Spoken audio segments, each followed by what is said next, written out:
හැමෝටම සුබ දවසක්. අද අපි කතා බහේ ටිකක් ගැඹුරට යන්න හදන්නේ.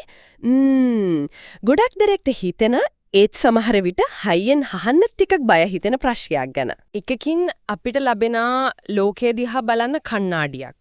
අනිත් මූලාශ්‍රයෙන් අපිට පේනවා ඒ කණ්ණාඩිය නැතුව ලෝකයේ දිහා බලනකොට වෙනදී. ඔව්. එහෙනම් අපි මේ දෙකම පාවිච්චි කරලා බලමු ධර්මය සහ අපේ මනස අතර තියෙන මේ පරතරයට හේතුව මොකක්ද කියලා තේරුම් ගන්න. හොඳයි. අපි මුලින්ම අර ගීතයේ දිහාට හැරෙමු. ඒකේ කියවෙනවා රූපයක් කියා සිතින්ම පැන වූ රූපක බොරුවේ මායාවේ කියලා. ඒ කියන්නේ අපි දකින දේවල් මේ මයික්‍රොෆෝන් එක වුණත් ඇත්ත නෙවෙයි අපි හිතින් මවාගත්ත දෙයක් කියන එකද. හරියටම. හැබැයි මෙතන බොරුව කියන්නේ ඒක කිසිසේත්ම නෑ කියන එක නෙවෙයි. ඒක භෞතිකව නොපවතිනම කියන එකත් නෙවෙයි. අපි ඒක හඳුනා ගන්න විදිහ, ඒකට දෙන ස්ථිර අර්ථකථනය වැරදි කියන එකයි ගීතේ සහ විග්‍රහයේ මේකට හොඳ උපමාවක් දෙනවා. රූපය පෙන පිඬුවක් වගේ කියනවා. පෙන පිඬුවක්. ඔව්. ඒ කියන්නේ මුහුදු වෙරළට ගහන පෙනගුලියක් වගේ. ඒක තියෙනවා වගේ පේනවා, නිශ්චිත හැඩයක් තියෙනවා වගේ පේනවා. ඒත් අල්ලන්න ගියොත් මොකද වෙන්නේ? ඒකේ හරයක් නැහැ, දිය වෙලා යනවා. දිය වෙලා අතේ කැවරනෝ විතරයි, හරයක් නැහැ. හරි, මට ඒ උපමාවි තේරෙනවා. ඒත් මගේ මනසට ඒක පිළිගන්න අමාරුයි. මේ මයික්‍රොෆෝන් එක පෙන පිඬුවක් වගේ නම් මම මේකට අතින් ගැහුවොත් මගේ අත රිදෙනවනේ. ඔව්. ඒ ප්‍රායෝගික යථාර්ථයයි මේ දාර්ශනික අදහසයි ගලපගන්නේ කොහොමද? හරිම හොඳ ප්‍රශ්නයක්. බලන්න ධර්මයේ කියන්නේ අත රිදෙන්නේ නැහැ කියලා. ධර්මයේ කියන්නේ අපි මයික්‍රොෆෝන් කියලා හඳුන්වන මේ දේ ස්ථිර නොවෙනස් ඝන වස්තුවක් නෙවෙයි. ඒක අතිශය වේගයෙන් සිදුවන පරමාණුක කම්පන ක්‍රියාවලියක් කියලයි. ඒ ක්‍රියාවලියට අපි මයික්‍රොෆෝන් කියලා නමක් දීලා ඒකට ස්ථිර පැවැත්මක් ආරෝපණය කරන එක තමයි පැනවීම කියන මායාව. අත රිදෙන්නේ ඒ ක්‍රියාවලියත් අපේ අතේ තියෙන ක්‍රියාවලියත් අතර ගැටීමක් සිදුවන නිසා. වේදනාව කියන්නේ ඒ හේතුව නිසා හටගත්ත ඵලයක් විතරයි. එතකොට මෙන්න මේක තමයි පළවෙනි ඇලර්ජික් රියැක්ෂන් එක. අපි ජීවිතේම ගොඩනගාගෙන තියෙන්නේ ස්ථිර ඝන වස්තුන්ගෙන් පිරුණු ලෝකයක් මත. ඒ ධර්මයේ කියනවා ඒක පෙනගුලියක් වගේ. ඔයා හිතන තරම් හරයක් නෑ කියලා. ඒක අපේ මුළු ලෝක දැක්මඩම එල්ල කරන ප්‍රහාරයක් වගේ. හරියටම. දැන් අපි මේ අදහස අර පාසල් සිදුවීම කියන ප්‍රායෝගික පරීක්ෂණයට දාලා බලමු. හරි. ඒ ප්‍රවෘත්තියට අනුව එහි ඉන්න චරිත එකිනෙකාව දැකලා තියෙන්නේ කොහොමද? ඔවුන් එකිනෙකාව දැකලා තියෙන්නේ පිනපිඬු වගේ? ඒමත් නැත්නම් වෙනස් වෙන ක්‍රියාවලි විදිහටද? නෑ. ඔවුන් එකිනෙකාගේ රූපය දැකලා තියෙන්නේ ස්ථිර සතුටක් ලබා ගන්න පුළුවන්, ඒමත් නැත්නම් මුදල් ලබා ගන්න පුළුවන් ඝන වස්තුවක් විදිහට. ඒ රූපයට ඇලුනා ඒ පැනවීම නිසා තමයි මුළු ගැටලුවම පටන් ගන්නෙ. ඒක ඇත්ත. ඒ වගේම ඊළඟට ගීතේ කියනවා වේදනාව දියබුබුලක් වැනිය කියලා. මේකත් ඒ වගේමයි නේද? ඔව්. දියබුබුලක ස්වභාවය මොකද්ද? මොහොතයි තියෙන්නේ. හැදීලා ලස්සනට දිලිසිලා පුපුරලා යනවා. ඔව්. සතුට දුක කියන හැඟීමුත් එහෙමයි. හේතුවක් නිසා හටගන්නවා, මොහොතක් තියෙනවා, හේතුව නැති වුනාම නැති වෙලා යනවා. හැබැයි අපි මොකද කරන්නේ? අල්ල ගන්න හදනවා. සතුට කියන දියබුබුල ආවම ඒක පුපුරන්නේ නැති වෙන්න පරිස්සමෙන් අල්ල ගන්න හදනවා. දුක කියන දියබුබුල ආවම ඒකෙන් පැනලා දුවන්න හදනවා. දෙකම කරන්න බෑ. ඉතින් ඒක තමයි දෙවෙනි ඇලර්ජික් රියැක්ෂන් එක. අපි ජීවිතේම හදන්නේ ස්ථිර සතුටක් හොයාගෙන. අපි හිතනවා අහවල් දේ ලැබුණොත්, අහවල් කෙනා ලැබුණොත් මම සදාටම සතුටින් නිදීවි කියලා. ඒ ධර්මයේ කියනවා ඒක දියබුබුලක් අල්ලන්න හදන්න එපා, ඒක පුපුරලා යයි කියලා. ඒක අපේ මුළු ජීවන ව්‍යාපෘතියටම එල්ල කරන තවත් ප්‍රහාරයක්. ඒක ඇත්ත. ගීතේ කියනවා ගින්නෙහි එළියම සැපයයි රැවටුන පැලඟටි නුවණයි කියලා. අපිත් ඒ වගේ తాවකාලික හැඟීම් වලට රැවටිලා දැවෙනවා. දැන් අපි ආයතර ප්‍රවෘත්ති දිහා බලමු. ඒ සිදුවීමේදී ඔවුන් හඹාගේ මොන වගේ දියබුබුලක්ද? తాවකාලික සතුටක්. తాවකාලික කායික සතුටක්. මුදල් ලැබීමේ නැතිවන తాවකාලික තෘප්තියක්. ඒ දියබුබුල අල්ලගන්න ගිහින් තමයි ඒක පුපුරලා දැන් මේ හැමෝම විශාල දුකකට අපකීර්තියකටපත් වෙලා තියෙන්නේ. ඒක හරියටම පෙන්නනවා දියබුබුලු පස්සේ දුවන එකේ ප්‍රතිඵලය. මේක තමයි මාවේ බෙදීම හිතන්නට පෙළඹවූ තැන. ගීතේ කියනවා පෙනීම, ඇසීම, දැනීම ලැබුවේ ඇස, කන, නාසය, දිව, කය, මනසට නොඋනාට කියලා. එකපාරටම මේක තේරුම් ගන්න බෑ. ඔව් ඒක සංකීර්ණයි. පේන්නේ ඇහෙට නෙවෙයි නම්, ඇහෙන්නේ කනට නෙවෙයි නම් එහෙනම් මේ ඉන්ද්‍රියන් තියෙන්නේ මොකටද? එහෙනම් මේ අත්දැකීම ලබන්නේ කවුද? ඒකේ තේරුම් ගන්න අපි කැමරාවේ උදාහරණය ගමු. හරි. ෆොටෝ එකක් ගන්න කැමරාවමද? බෑ. බෑ. ෆොටෝ එකක් කියන සිදුවීම වෙන්න හේතු ගණනාවක් එකතු වෙන්න ඕනේ.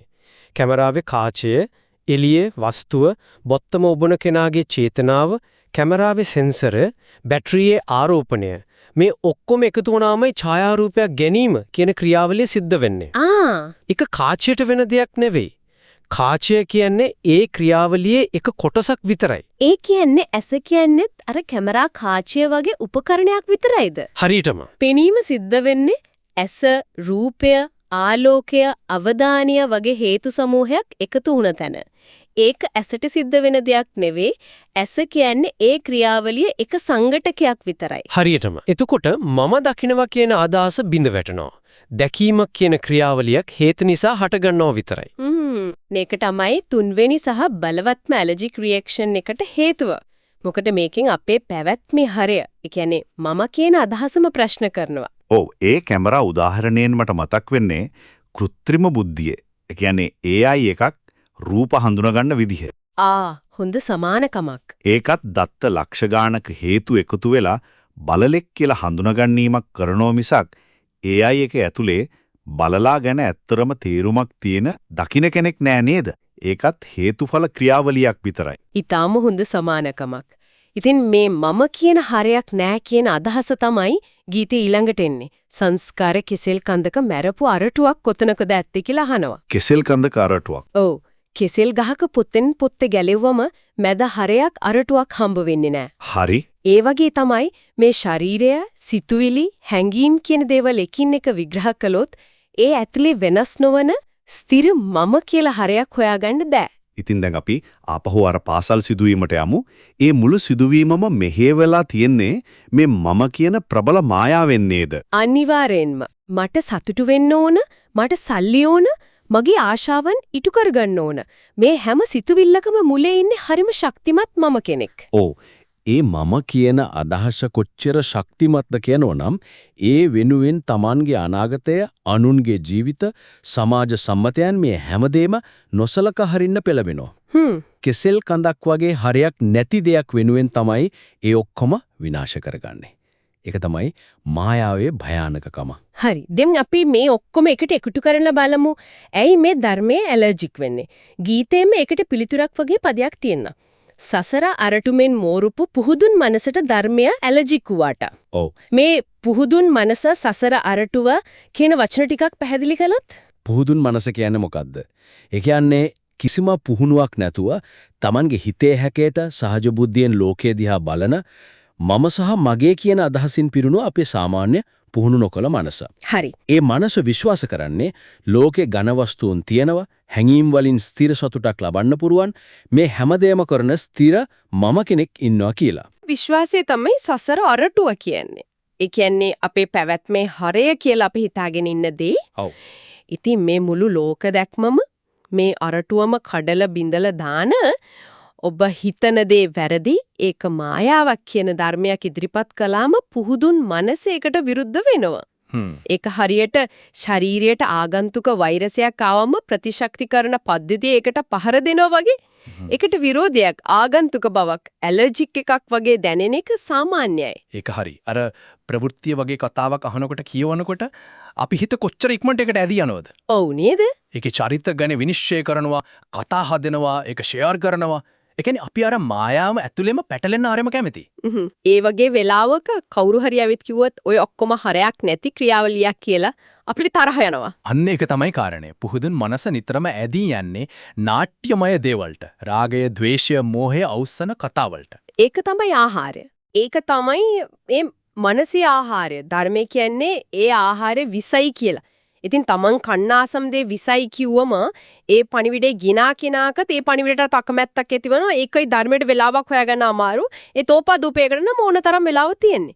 එහෙනම් අද දවසේ මේ විමසුම සාරාංශගත කරොත් ධර්මය අපේ මනසට ඇලර්ජික් වෙන්න ප්‍රධාන හේතුව අපි ලෝකය දකින විදිහයි ධර්මයෙන් පෙන්වා දෙන ලෝකයේ යථාර්ථය අතර තියෙන විශාල පරතරය. ඔව්. අපි ස්ථිරයි. හරයක් තියෙනවා. සතුටක් ළඟා කරගන්න පුළුවන් කියලා හිතන හැමදේම පෙනපෙන්ඩුවක්, දිය බුබුලක්, කෙසෙල් කඳක් වගේ හරයක් නැති తాවකාලික හේතුඵල මත සිදුවන ක්‍රියාවලියක් බව ධර්මයේ පෙන්වා දෙනවා. ඒ වගේම අර ප්‍රවෘත්තියන අපිට පැහැදිලිවම පෙන්වු අපේ මනස නිරන්තරයෙන්ම පැටලෙන්නේ අර මායාව ඇතුළෙමයි කියලා. ඒ මායාව තුල සතුට හොයනවා. ඒක නිසාම දුකටපත් වෙනවා. ඒ චක්‍රය තුල ඉන්න තාක් ඒකෙන් එළියට පනින්න කියන පණිවිඩය නුහුරු නුපුරුදු කරදරකාරී දෙයක් විදිහට දැනෙනවා. අවසාන වශයෙන් මේ ගීතේ අපි ඉස්සරහන් තවත් ගැඹුරු ප්‍රශ්නයක් ඉතුරු කරනවා. ගීතේ අවසන් වෙන්නේ මායාවෙන්ම සෑදූ බොරු විඥානිය දැන්වත් මකවාලන්නේ කියන අදහසින්. ඔව්. ඒ කියන්නේ මේ මායාව මේ වැරදි දැක්ම මකා දමන්න ඕන කියන එක. හැබැයි ඒකෙම සියුම් පරස්පරයක් තියෙනවා. අපි මෙච්චර වෙලා කතා කළේ මම කියලා හරයක් ඇති කෙනෙක් නෑ හැමදේම හේතුඵල මත සිදුවන ක්‍රියාවලියක් කියලා. ඔව්. එහෙමනම් මේ බොරු විඥානේ මකන්නේ කවුද? යමක් මකා දමන්න නම් එසේ කරන කෙනෙක් මකන්නෙක් ඉන්න එපා. ඒක ඇත්ත. එහෙම කෙනෙක් නෑ කියලා තේරුම් ගන්න යන ගමනක අවසානයේ මේ මකා දැමීම කරන්නේ කවුද? ඒ ගැන මදක් සිතන්නට ඉඩ තබමින් අදට අපි මෙතනින් නවතිමු.